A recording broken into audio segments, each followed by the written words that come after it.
My name is Gabbie. Today I wanted to talk about Kim Kardashian and the whole Kardashian phenomenon. Her and her sister arrived in the country today to promote their handbag collection called the Kardashian Collection, with a K of course. And there was a massive frenzy at the airport when they arrived, when they touched down. Security, 12 apparently federal police officers guiding them, keeping them away from the paparazzi. And it was absolute madness. The Pope probably didn't get that reception. The Queen definitely didn't get that reception when she was here recently, and we saw her in Canberra. Why? Why? Because the media is champing at the bit to get the first shot, to get the first byline, to get the first interview. Today FM are running an interview with her this afternoon here, and they've been promoting it all day long as the first interview post her wedding. Channel 7 have got her on Sunrise tomorrow morning, and they're promoting her as a world exclusive, talking to Kim Kardashian. And you'd think that it was the Pope coming over for dinner, or you'd think that it was a cure for cancer had been found. But no, you know what it is? It's a 30-year-old girl who has done nothing besides promote her own brand. And I'm not knocking her, people. I'm not saying this is a bad thing. I'm not saying it's a good thing either.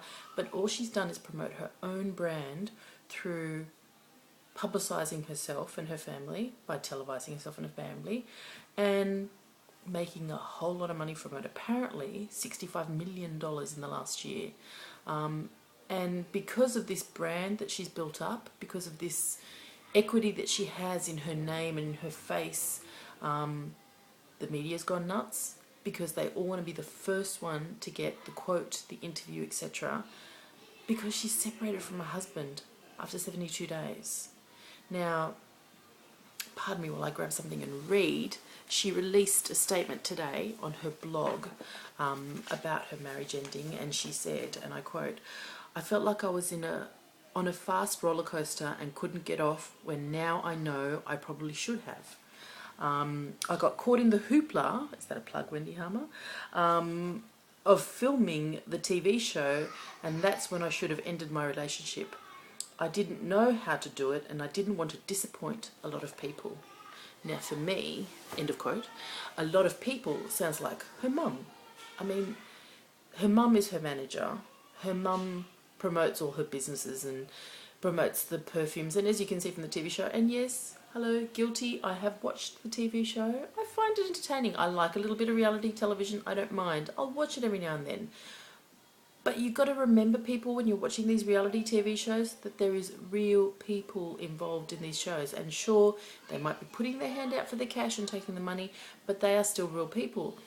And thinking about this situation, when she says, "I didn't want to disappoint a lot of people," it sounds like to me that her mum was playing more the role of manager and saying, "We've made a commitment, we've signed on the dotted line for this wedding special to be happening, we're getting paid the mega bucks.